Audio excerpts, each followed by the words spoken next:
أعوذ بالله من الشيطان الرجيم. بسم الله الرحمن الرحيم.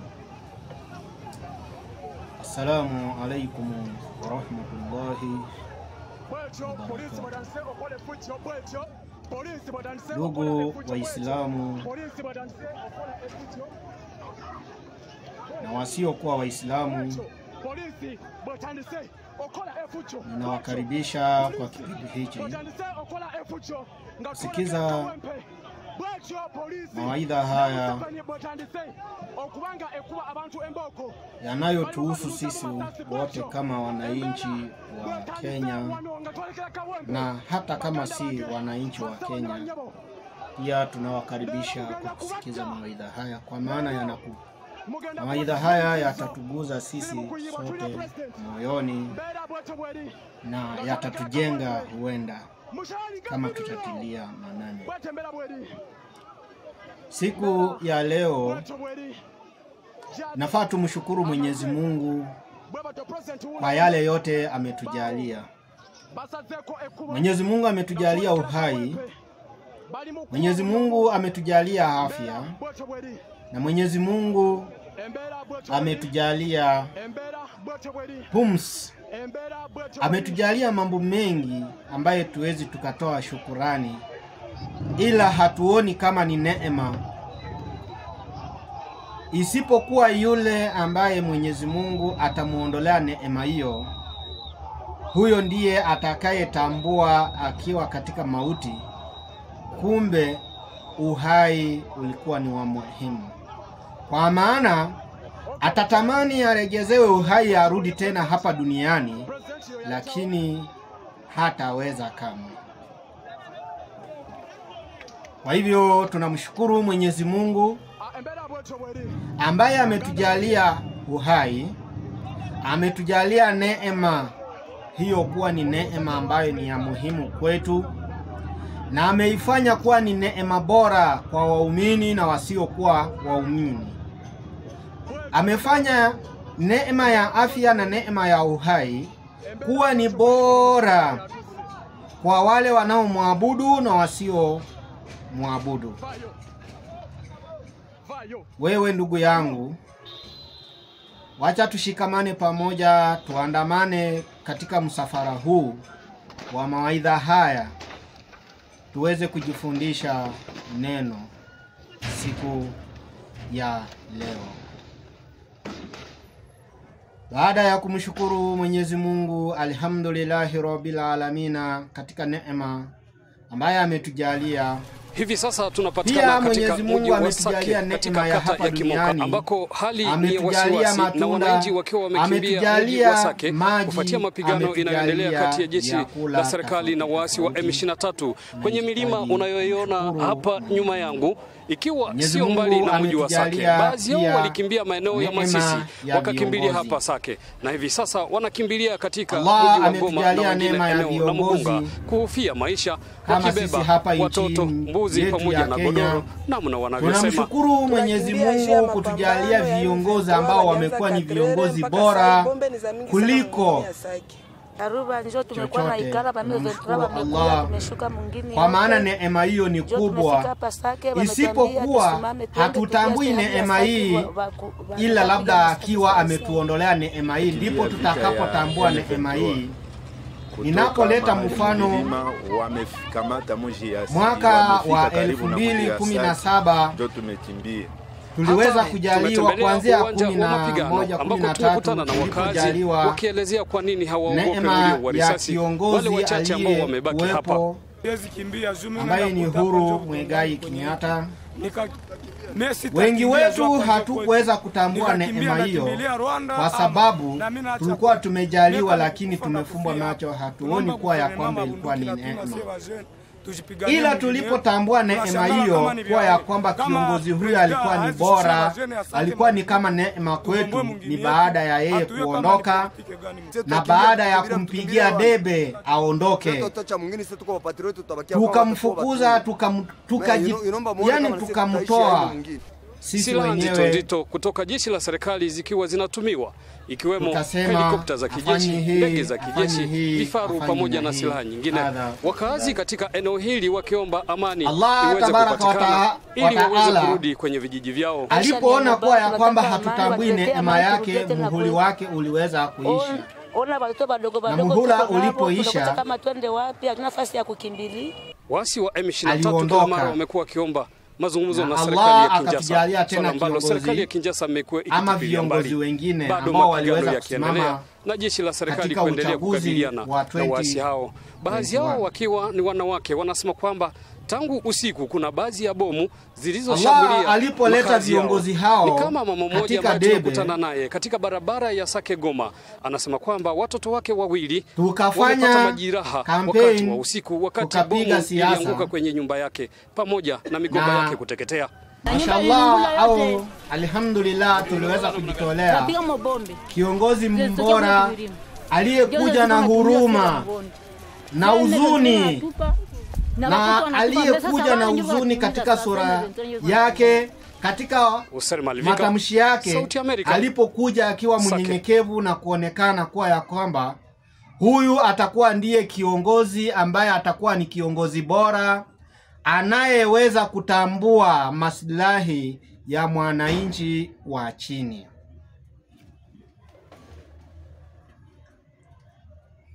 Tulijichagulia sisi wenyewe kwa sababu tulikuwa tunatafuta mabadiliko.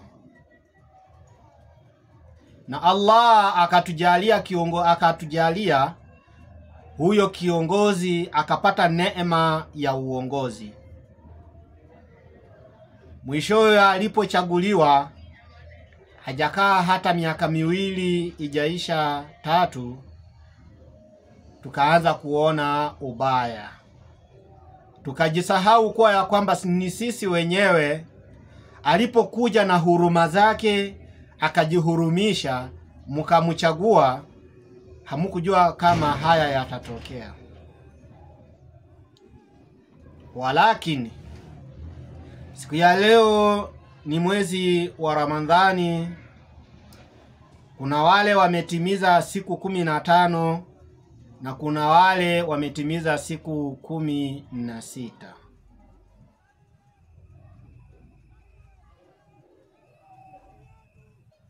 Ndugu wapenzi wa Islamu, turidhikeni na kila ambacho Mwenyezi Mungu ametujalia, kwa sababu tusiporidhika Allah anapotuondolea, ati iwe Allah akituondolea kitu kile ambacho alikuwa ametujalia, ndipo tunaanza kutambua neema yake. Kwa hakika tutafanana na wale ambao wamekufuru.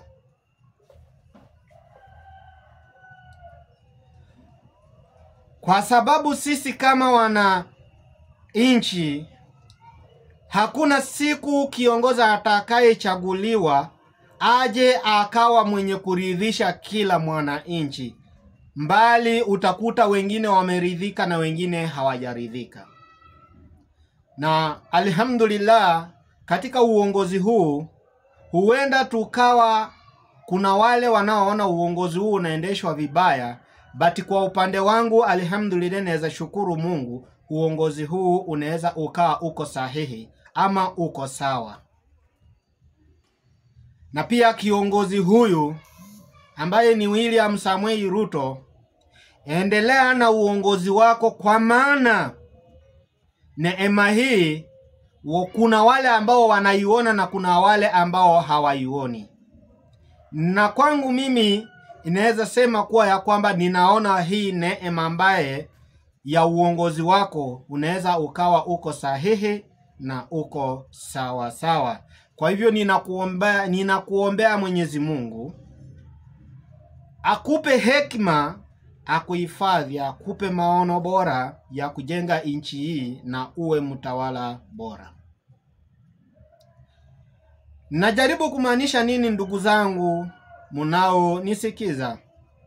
Wewe kama uwezo ukatambua neema ya kiongozi huyu William Ruto, wacha nikuoneshe kwa mifano ili uweze kutambua kuwa ya kwamba Allah katika neema, ambaye kama wewe ni mwananchi wa nchi hii ya Kenya, ambaye amekupatia neema ya huyu kiongozi, inaweza ikawa ni bora zaidi na iko sawa tena sawa kabisa. Angalia nchi ambazo zimetuzunguka kuanzia Rwanda, Burundi, Sudani, Uganda. Na hata Tanzania yenyewe hatuwezi sema kuwa ya kwamba pia nao wanaishi vizuri, lakini alhamdulillah pia nao waliweza kupata kiongozi ambaye alikuwepo kiongozi huyo na akawacha kiongozi tena mwingine alikuwa ni bora, ambaye ni Mama Samia Suluhu. Wallahi, ewe mwanadamu, kama hautatambua neema ambazo Allah anatujalia, utaendelea kulia na utalaaniwa. Kwa hakika, tazama nchi hizi ambazo zimetuzunguka, ili uamini kuwa ya kwamba neema ambayo Mwenyezi Mungu ametujalia, hata kama ni dhaifu kidogo, hakuna aliyekamilika. Hakuna neema zilizokamilika 100%. Neema huja na misukosuko na uyumba na uanguka pale ambapo inastahiliwa kusimama imara. Hapa Kenya, ingawa kuna wale wanaopoteza maisha, ingawa kuna wale ambao wanaabductiwa, kwa hakika tembea, tazama nchi ingine, nchi ambazo zimekuwa ni majirani zetu, kama nchi ya Uganda, nchi ya Rwanda, Burundi, Kongo. Tazama vile viongozi, uongozi wao, na kati ya uongozi wao na uongozi wa wananchi, jinsi ambavyo wanateseka na jinsi ambavyo wanapitia. Kwa hakika kuna uongozi umekuwa Uganda, ambaye kiongozi aliyoko sasa, hatusemi ni uongozi mbaya sana, sio mbaya sana na sio mzuri sana. Tazama uongozi wa Uganda, oppositioners, jinsi ambavyo wanaangaishwa, jinsi ambavyo wanateswa. Huwezi hata ukawa na uhuru ya kusimama nje kufanya kampeni, kujipigia debe, kufanya siasa.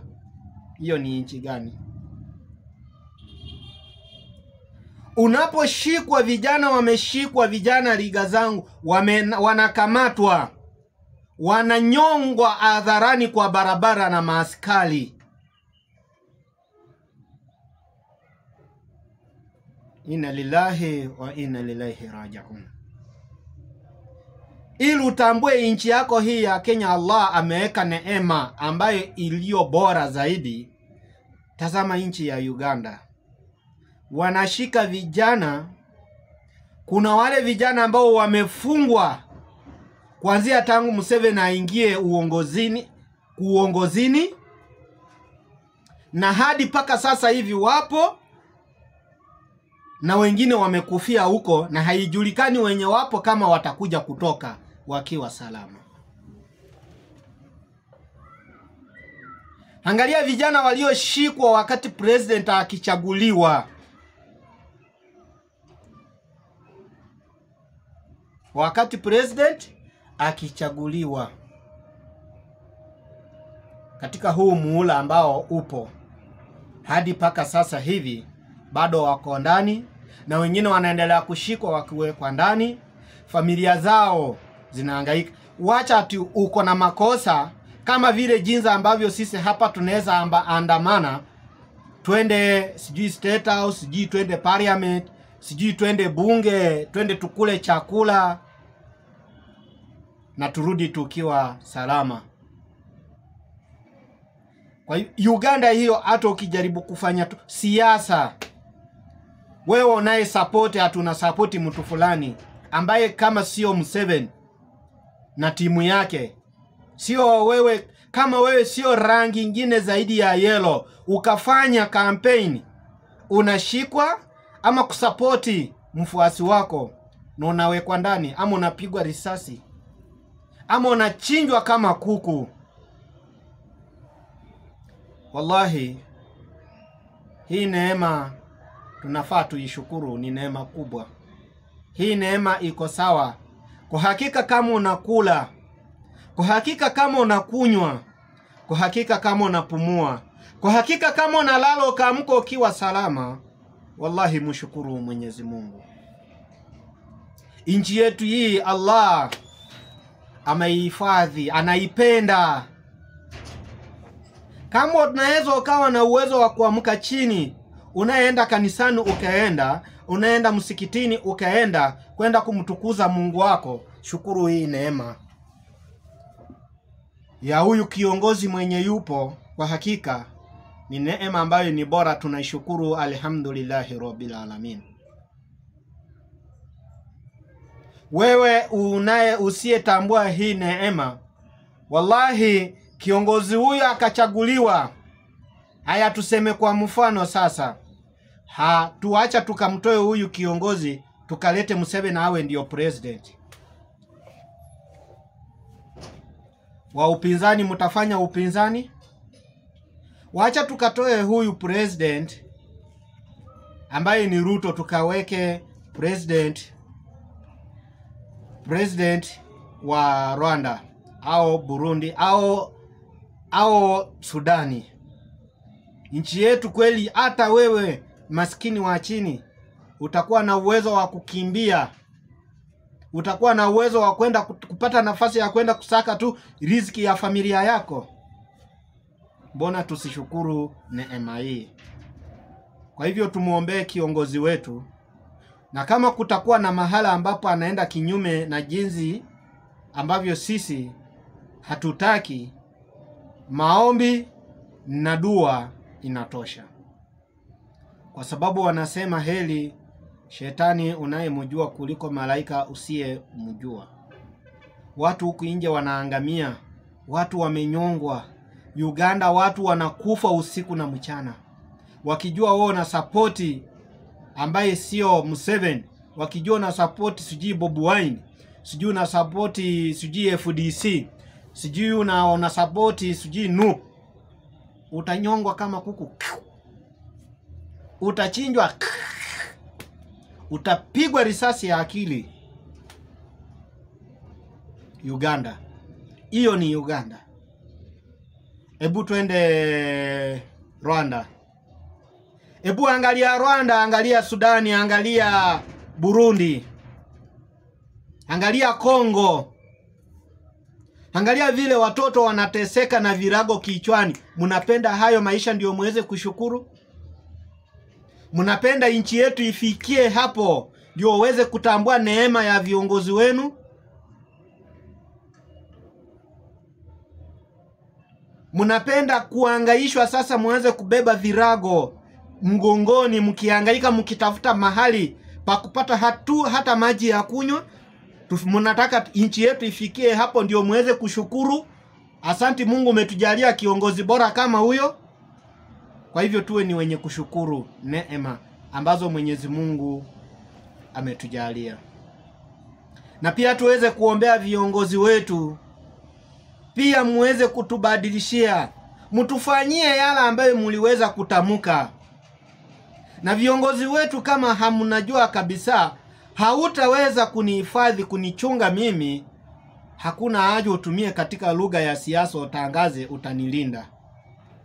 Na kama hautakuwa na uwezo wa kunisaidia, usitangaze. Wacha nikutambue kuwa wewe ni kiongozi, ni neema kutoka kwa Mungu. Yaliyosalia kama riziki ya chakula ya tumbo, wacha nikajitafutie mimi mwenyewe, alhamdulillah. Kwa hivyo tunafaa tushukuru neema ya uhai. Wewe usiyeshukuru kila ambacho Mwenyezi Mungu amekupa, ni nini unalia? Unalia unatafuta nini? Mali umezaliwa umepata ipo, uongozi umezaliwa umeukuta upo, ukiendelea, na bado utakufa, utauacha.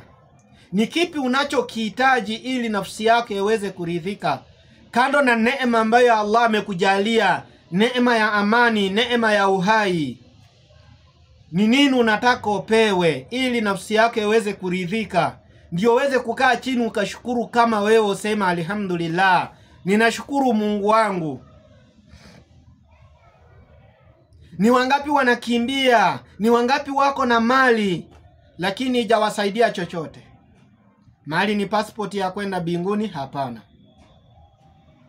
Sisi vijana tunakimbia, hatuna kazi, tunakimbia huku na kule, tukiandamana, tunalia, tunateseka, wanatutesa. Hakuna yoyote atakaye kuja hifadhi familia yako kama we mwenyewe hautajitolea. Mali unayolilia kuwa ya kwamba unatafuta mali imekataa, ukitumia njia za haramu, uking'ang'ana, sijui uende Dubai, sijui uende Amerika, sijui uende wapi, nchi ambayo sio mji wako, Allah tabaraka wa taala kama amekupigia muhuri kuwa ya kwamba hautafanikiwa, hauwezi fanikiwa. Ni wangapi wamesoma lakini hawana kazi? Ni wangapi wamesoma lakini hawana mali? Na ni wangapi wajasoma lakini Mwenyezi Mungu amewajalia mali? Kwa sababu Allah amewajalia, amepiga mihuri ya mafanikio katika maisha yao. Ni wangapi? Wewe unang'ang'ana, unalia, Allah mbona umeninyima hiki? Allah mbona unipi mali? Mwenyezi Mungu mbona unijalii hii? Lakini kuna yule ambaye anatamani tu apate tu riziki ya kula, kunywa, ili aweze kulala akiwa salama. Na shukuru kuwa ya kwamba neema hiyo iko sawa sawa. Ni wangapi saizi wako na mali lakini hawapumui? Ni wagonjwa, hawana afya lakini wanalalia pesa. Mshukuru Mwenyezi Mungu kama amekupea neema ya afya, neema ya amani, neema ya nchi yako, amekujalia viongozi bora. Kwa hakika kuna wale watu ambao wamejaliwa viongozi wanyama na ukatili na ujeuri.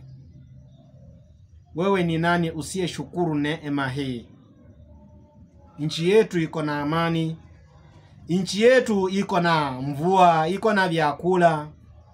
Kwa hivyo tutokeni twende tukatafute riziki, kwa maana viongozi hata tukiomba riziki kwao hawawezi wakatupa.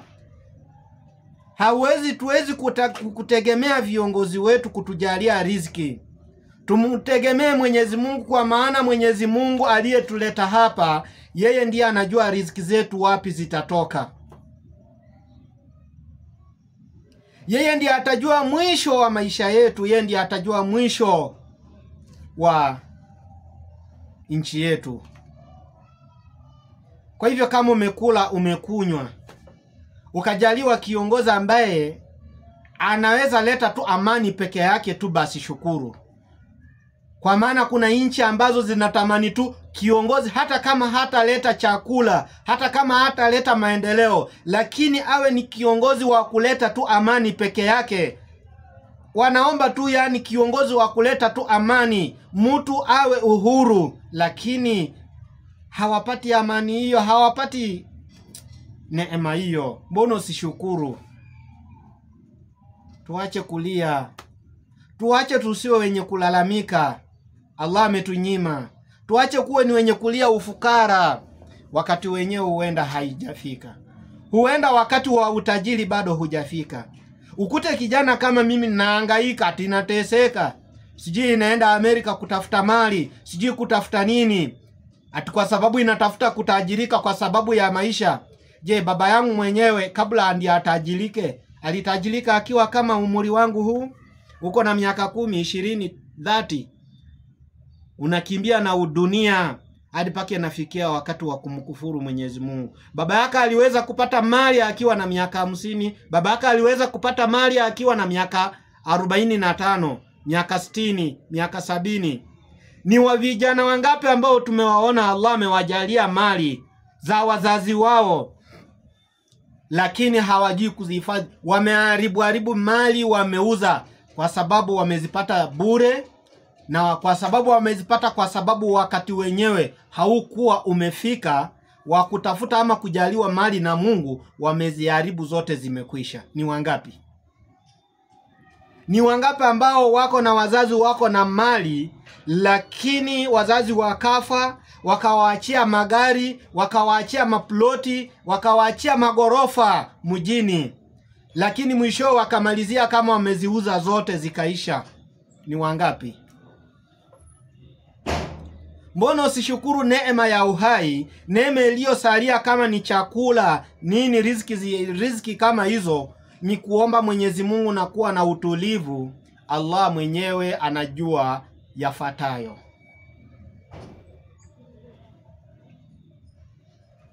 Kuwa na subira, kuwa ni wenye kushukuru neema hiyo.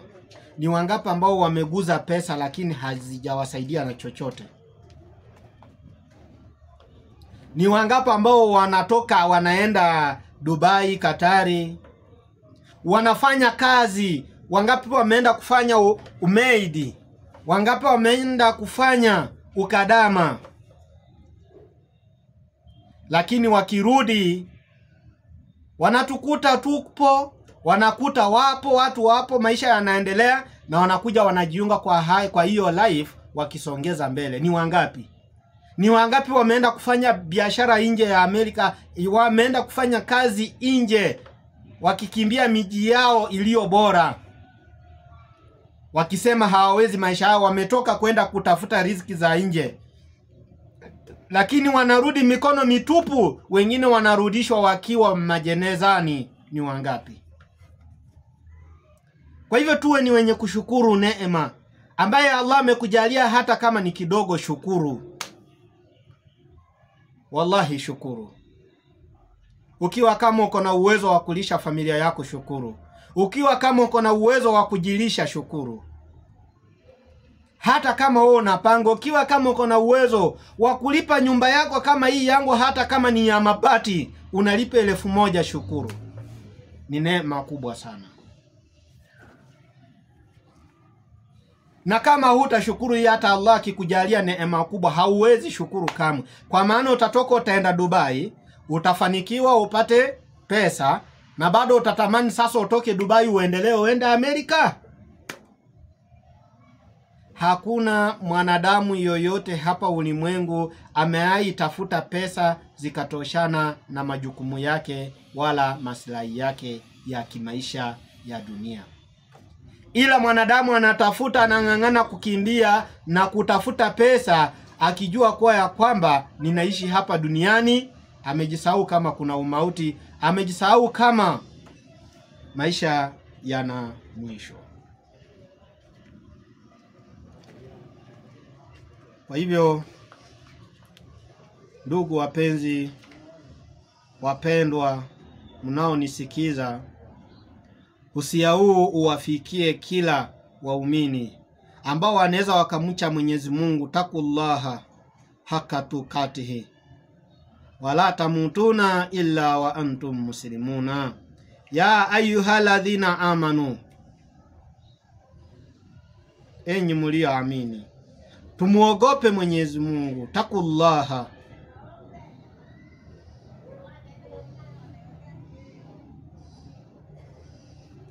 tuhusiane kumcha, tuhusiane kwa wema, tuhusiane kwa kuridhika. Turidhikeni ya Rabbi. Allah tujalie mioyo ya kuridhika. Allah tujalie mioyo ya kuridhika. Allah tujalie mioyo ya kuridhika. Allah atujalie mioyo ya kushukuru neema ambazo tu ametujalia. Haya yote ni mapenzi ya Allah, na Allah akiondoa hii neema, kwa hakika hamutaamini. Nchi inaweza ikawa ni yako, lakini kwa sababu Allah hajaijalia neema ya uhai, nchi hiyo ijajaliwa na neema ya uhai, ama hajaijalia nchi hiyo neema ya amani, utahangaika hata utajisaidia. Hautakuwa hata na amani ya kwenda ukae chooni. Kwa maana unapoenda chooni unakaa hivi, unasikia mlipuko, unasikia kilio ya risasi, unasikia huyu ameanguka, amekufa. Kwa hivyo tujaribu tuwe ni wenye kushukuru neema ambayo Mwenyezi Mungu ametujalia, kwa sababu nchi zetu, nchi ambazo zimetuzunguka, kwa hakika unapotazama, unaposoma historia, unapooche habari, unashukuru pale ambapo wewe upo, unashukuru neema hiyo. Kwa hivyo nchi yetu hii iko salama, iko na amani. Tunashukuru Mwenyezi Mungu, tunapenda amani. Hayo mengine, hata president akitaka aongoze bila anasema miaka 25, sijui 20, aongoza atakavyo, lakini cha muhimu Allah ufanye kiongozi huyu afanye nchi yetu iwe ni nchi yenye amani. Allah umuhifadhi. Allah ubariki kiongozi wetu, ubariki president wetu ambaye ni William Ruto. Hata pia ubariki pia na President Samia Suluhu, ubariki pia President Museveni, kwa sababu kuna wale wenye wanapata amani na kuna wale wenye hawapati amani. Kwa hivyo tunashukuru hivyo, hatuwezi kanusha, kwa maana hayo yote ni mpango yako. Na kama nchi yetu ya Kenya, kwa hakika tumshukuru sana Allah kwa sababu tuko salama. Tumshukuru Mwenyezi Mungu kwa sababu ametujalia neema ya amani. Tunaweza tukakaa chini tukazungumuza kwa runinga vile tunazungumuza hivi, hiyo ni neema kuu sana. Tunaweza tukakaa, unaweza ukatembea ukaenda mahali, unaweza ukatembea ukawa na uhuru, ukatembea mji wa Nairobi, ukatembea mji wako bila ya kupigwa, bila ya kusurutishwa, bila ya kukimbizwa. Unaweza ukaenda msikitini ukaswali kwa amani bila ya kusikia mlio wa risasi. Unaweza ukaenda msikitini bila security. Hii ni neema, tunashukuru. Alhamdulillahi rabbil alamin ya rabbi.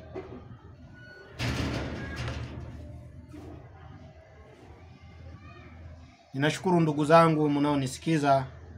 Wacha tukome hapa siku ya leo, na msisahau kusubscribe mawaidha ya Kiislamu by Sheikh Abraham Wekesa. Na mawaidha yetu ya leo imekuwa ni kuzungumzia neema, kushukuru neema ambazo Allah ametujalia katika nchi yetu au katika mji wako ulipo. Kama unakula unakunywa, mshukuru Mwenyezi Mungu. Wacha kulia, wacha kuhangaika, wacha kulia una mali, una chochote. Kwa hakika kama uko na amani, we mshukuru Allah.